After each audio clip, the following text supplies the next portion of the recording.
Melhor e Mais Justo de hoje, você sabe, fala sobre os desafios da Previdência Social brasileira. Um assunto que movimenta Brasília é o projeto de lei 1992, de 2007, que propõe a criação do Fundo Previdenciário Complementar dos Servidores Públicos da União, o FUNPRESP. Em tramitação no Congresso, o texto pede a unificação do teto da aposentadoria dos servidores públicos civis da União ao dos trabalhadores do regime privado. Eu queria botar essa discussão na roda. Eu vou responder isso, mas primeiro deixa... Voltar, não, eu ia... Ficou um fator televisivo, aí me cortou, não deixou eu explicar o negócio. Eu ia botar as duas questões juntas. É que o ministro da Previdência, no início de 2011, disse que até o final de 2011 mandaria para o Congresso uma proposta alterando o fator previdenciário. E, na verdade, não mandou nada. Enganou todo mundo. E ele disse que a Previdência era um abacaxi, mas até agora precisa descascar esse abacaxi. E na verdade, um abacaxi? Não é, né? Na tua opinião, não é um abacaxi. Para ele não sabe nem o que está fazendo lá, essa é a grande verdade. Não entende nada. Ele é que está reclamando dessa história de que as pessoas estão vivendo muito. Porque certamente, quando morre a pessoa, cancela o benefício. É isso que ele quer. E não quer nem que passe para a viúva. Ele quer fazer uma proposta absurda. Chama a atenção da Glorinha. Ele é uma proposta absurda. Que a viúva prove que dependia economicamente do falecido para ter direito à pensão. Ora, só se ela mandar ressuscitar o vivo. Era ela que vivia comigo. Pô, o que é isso? É brincadeira. Então, não tem. E ele também está metido nessa história, falou do 992. Não é nada com ele. O 992 é servidor público. Tem nada a ver com Previdência Social. Ele está metido nessa história porque ele sabe que vai ter uma mudança no Ministério e ele pode sambar. Então, o que ele está fazendo? Está tentando mostrar que tem interesse na aprovação do 992. Não é problema dele, é problema do servidor público. Servidor público não tem nada a ver com o Ministério da Previdência, ponto. Primeira coisa, é o Ministério do Planejamento, é questão da Mira Belchior, que também andou falando por aí bobagem, dizendo que o aposentado, se ganhar a correção da inflação, está muito bom. É um negócio absurdo, ela deve ser filha de chocadeira, não deve ter pai nem mãe, para falar uma bobagem dessa. Então, o 992 o que é? O governo quer criar uma previdência complementar do servidor público. Tudo bem, pode criar, mas respeitando as premissas básicas. Tem que ser uma lei complementar, não pode ser lei ordinária. Aliás, lei ordinária está lá. E o pior também, esse projeto fala que a administração da Previdência Complementar do Servidor será terceirizada. Ora, Previdência Complementar Pública, administrada por banco, para com isso. Aí não dá para mexer. Foi por isso que no ano passado não se conseguiu aprovar. Vamos sentar, decidir direitinho e mudar a premissa básica desse projeto. Agora, Ana, a aposentadoria do setor público é um problema, não é? Sim, porque não houve a contribuição anterior. Como nós, trabalhadores do que nós chamamos de regime geral de previdência social. Depois da Constituição tem contribuição. Sim, mas e o histórico, e o passado? Como que a gente faz? Como é que custeou isso? Quem custeou isso, deputado? Porque hoje o servidor público paga 11% da totalidade do seu rendimento e o Estado paga 22%, a União paga 22%. Então você tem uma arrecadação de 33%. A proposta do FUNPRESP é 7,5% mais 7,5%. Ora, se 11 com 22 dá 33 é deficitário, como que 15 pode resolver o problema? Eu sou burro, eu não sei fazer conta. A questão é que é impressionante. Aqui no Brasil nós temos 2 regimes de previdência social para trabalhadores que são trabalhadores, ponto final. Então, eu tenho o trabalhador do serviço público e o trabalhador do regime geral. Ora, não são trabalhadores?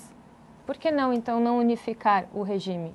Isso já é uma outra questão e de trabalho muito... O FUNPRESP cabe nessa linha, porque o FUNPRESP ele pega o teto da Previdência, geral para todo mundo, e aí cria um fundo. Que é exatamente a linha de direção. É a forma de criação do fundo. Está errado dessa forma, tem que ser por lei complementar. Então, mas aí não é o princípio, né? Então, o princípio estaria correto. Eu discordo. Oi? Eu discordo até do princípio. Porque eu estou só perguntando, eu tá bom? Eu sempre fui da CLT. Eu sempre trabalhei como CLTista, correndo risco de ser mandado embora sempre. A qualquer momento, exato. A qualquer momento sou mandado embora e eu sempre contribuí. De repente, o funcionário público não tem essa espada na cabeça de que eu vou ser mandado embora. Ele já tem uma garantia. Aí ele se aposenta e ele tem a garantia de receber integral aquilo que ele recebia. Nós não temos. E de mais a mais, por que o governo vai bancar? O governo não, que vai sair de nós, dos pobres brasileiros, que a grande maioria é pobre, da nossa contribuição, o dinheiro para criar esse fundo. Eu acho isso um absurdo. Então, mas vamos dividir a discussão para ficar mais claro para o nosso telespectador. Uma coisa, eu estou falando do princípio dividido em 2 partes. Uma coisa é se vocês estão de acordo que o princípio da unificação é um princípio correto, quer dizer, não deve tratar trabalhadores de setores diferentes como diferentes, teria que ter um princípio correto. Verdade, a questão é como fazer isso. Esse projeto ele vem com esse princípio, mas ele divide depois em 3 fundos. Fundo para o Judiciário, fundo para o Legislativo, fundo para o Executivo. E deu o fundo dos militares. De acordo que aí é que está o grande problema. É o Chile. É aí que é o X das questões. Mas é só civil, né? Os militares não teriam unificação, né? Sim, mas tem que pôr, porque o que está onerando hoje a conta da Previdência do setor público são os militares. Então o governo tem que ter peito aí na coisa. Se fizer, fazer para todo mundo. Ou seja, essa é uma discussão política. É lógico, para todo mundo. Porque não houve peito para bancar essa inclusão para todos. Porque é o seguinte, você faz... Houve condições e políticas quando você faz bancar. 3 fundos separados, você perde escala. Você precisa de escala para poder ter ganho. E no ganho escala, para você entender, precisa ter gente nessa base contribuindo, né? Você entendeu? Se não tiver escala, você vai ter problemas sérios. Então, na verdade, pode acontecer aqui nesse fundo a mesma coisa que aconteceu na Argentina e no Chile.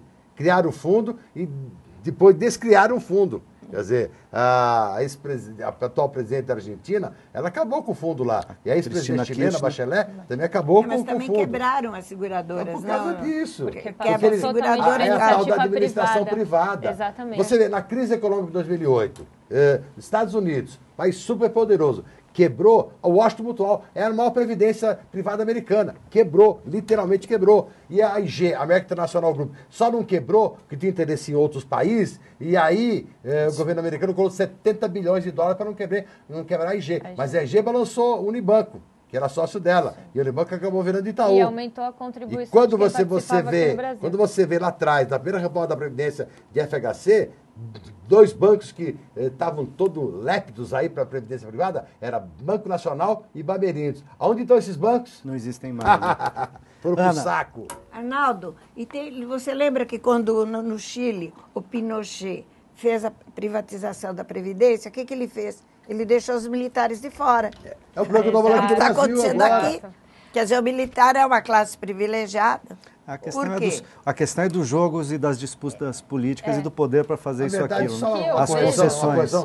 Eu acho que nós estamos discutindo a questão do militar enquanto previdência. Porque a questão do militar ativa hoje não tem privilégio nenhum, não. Forças Armadas estão sucateadas. O Brasil só tem mais 2 Mirages voando. O Brasil não tem nada de marinha. Fronteira brasileira é um queijo suíço. Entra o que dá e o que não dá pelo Paraguai, pela Bolívia, por todos os países limítrofes do Brasil. É uma verdadeira vergonha. Então, os militares da ativa não merecem essa crítica. A nossa crítica é a questão previdenciária do futuro dos militares. Então, eu não entrei também nesses detalhes. Eu estou entrando só na questão da Previdência, né? Detalhe, que, porque dá a impressão que a gente os militares ficam por fora. Os filhos deles nem caso para ter uma Previdência a questão geral, principal total e restrita. Que eu entendo nesse assunto é que nós estamos longe do ideal é a seguinte: nós precisamos ter uma previdência oficial, pública, e que garanta, assim como nos traz a Constituição de 88, um mínimo digno de sobrevivência.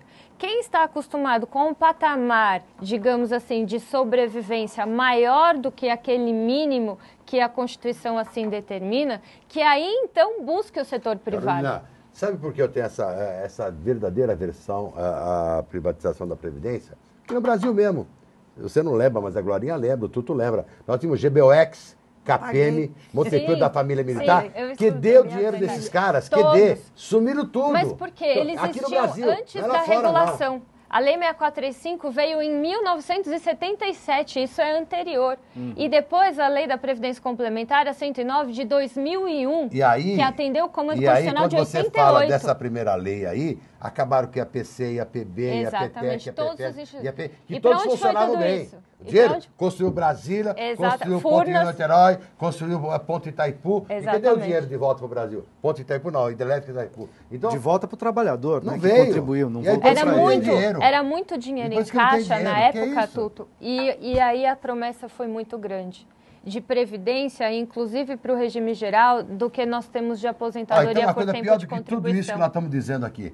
A grande maioria do Congresso Nacional, desculpe meus companheiros, não entende nada de previdência.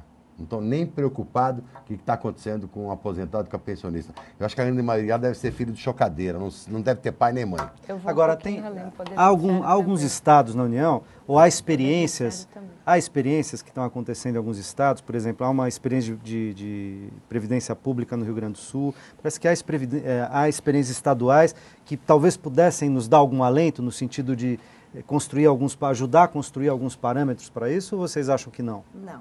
Eu também entendo que não. Eu São acho os que regimes próprios a de questão previdência. previdenciária, ela tem que ser tratada de forma mais geral. Você não pode setorizar. Você tem Exato. vários municípios brasileiros com bomba de efeito retardado. Daqui a pouco vai explodir tudo. Porque quiseram fazer regime próprio de previdência e não tem sustentação. Exato. No início, é importante, entra dinheiro, tudo bem. Mas depois que começa a girar a roda e que tem que sair, aí vira essa tal da bom. Você vê a questão da dívida dos municípios e dos estados com a União. A maioria dos estados e municípios grandes estão quebrados. Depende da União. Enquanto não houver a administração correta desses recursos, porque enche os olhos. Enquanto o fundo do município, o fundo próprio de previdência social do município, do estado, está arrecadando, está na fase de capitalização de recursos, está entrando Ótimo. dinheiro, mas não está saindo o pagamento de benefício. E aí, o que nós temos? Precisamos saber qual é a forma de sistema de pagamento de benefício. Por quê? A Previdência Oficial trabalha na forma de repartição simples. O que é isso? Que eu entendo que é um dos grandes problemas nossos.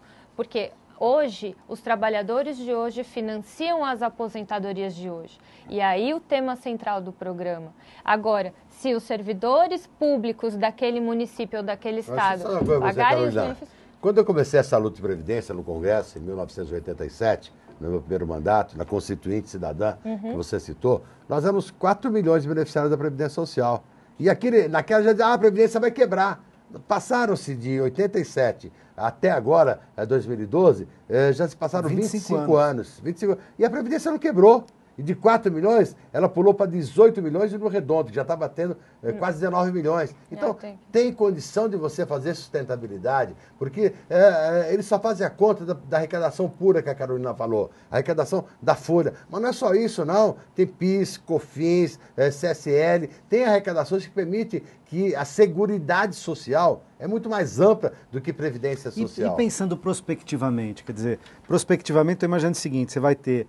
a gente está agora num período de bônus demográfico, né? Onde você tem uma grande quantidade da população numa faixa etária economicamente ativa. Mas a tendência é isso mudar ao longo das próximas décadas, não é? Quer dizer, você vai ter uma população mais velha, diminuindo o número de pessoas em idade produtiva, mais gente se aposentando e menos gente nascendo. Mesmo prospectivamente, seria sustentável nos moldes em que está estabelecido. Se você mexer numa outra variante, você resolve o problema. Exato. Diminui a taxa Selic, diminui os juros a ser pago. Quer dizer, você pagou, o Brasil vai pagar 180 bilhões de juros em média por ano. Não pode ser isso. Quer dizer, se você tirar um terço de 180 bi, tirar um terço, se você tirar 60 bi, já resolve todo o problema. Diga, não. Eu entendo que o deputado tem razão a curto e médio prazo. A longo prazo, de acordo com o estudo financeiro e atuarial do sistema, que quando a gente fala de previdência, prever o futuro, é prever daqui a 50, 60 anos, as próximas 2, 3, 4 e por que não 5 gerações. Então a questão é a seguinte... Quando foi concebido o sistema oficial, tinha muito dinheiro em caixa. Então, a promessa e a promessa de pagamento de muitos benefícios. Até a gente resolver esse problema de voltar esse dinheiro para o caixa, eu entendo o seguinte. Primeiro, voltar é recapitalizar. Exatamente. Porque, na verdade, não vai recuperar dinheiro de 50 anos atrás. Os Montepios, KPM, etc., isso já caiu na história, né? A Constituição, ela diz que tinha que ter uma previdência complementar pública e que ninguém toca nesse assunto. O filé mignon da arrecadação da Previdência vai para a Previdência privada porque você só contribui até X. O filé mignon mesmo, que é mais de 10 mil reais que você recebe. A Carolina falou um negócio importante. Você lembra agora? Tinha o pé na cova, tinha o pecúlio, acabou tudo. Acabou tudo. Entendeu? E isso acaba gerando todas as ações de desaposentação. Por quê? Porque acabaram com o pecúlio. Se tivesse pecúlio, não teria tanta ação de desaposentação. O que era o pecúlio? O pecúlio é que a pessoa aposentada voltava a trabalhar, o tempo de contribuição após a aposentadoria, quando ele parasse de novo, ele devolvia para ele. Então, passaram a mão no dinheiro do trabalhador com o pecúlio e gera todas as ações que estão aí. Exatamente. O fator previdenciário que nós estávamos discutindo no bloco anterior, de 99 para cá, quando ele entrou, a Previdência economizou 1 bi por ano. 1 bi não é tanto dinheiro, Mas o coitado que perdeu 40% ou 50%, perdeu muito dinheiro. E o desgraçado que perde isso aqui não recupera mais. Isso não pode continuar acontecendo. E aí tem dinheiro para todos os roubos que tem. É Ministério do Esporte, é Ministério do Transporte, é Ministério do Turismo, é Ministério da Agricultura, é Ministério do Trabalho. Trabalho pior ainda. Porque esse dinheiro do trabalho é dinheiro do FAT. Dinheiro do Fundo de Amparo do Trabalhador, dinheiro para pagar o 14º salário, dinheiro para pagar o seguro-desemprego. E aí, para esses ladrões tem dinheiro, e para o coitado desgraçado do velho não tem. Pelo amor de Deus. Então, eu queria garantir a palavra aqui, porque a gente cortou a Ana Carolina e nós temos um minutinho para fechar esse bloco. Ana, conclua o que você estava dizendo. Não, então, a longo prazo, eu entendo que é necessária a reforma da Previdência justamente para acertar o que nós temos hoje, a nossa realidade hoje, por conta aí da expectativa de vida e por conta do pouco ingresso da população economicamente ativa. Mas eu entendo que é necessário, antes de tudo, educação previdenciária. Saia na rua e pergunte, trabalhador autônomo, você contribui para a Previdência Social? Mas eu quero falar disso no próximo bloco, porque eu queria saber, inclusive, qual o papel dos trabalhadores, dos sindicatos, das centrais sindicais, na discussão sobre a Previdência. A gente volta já já.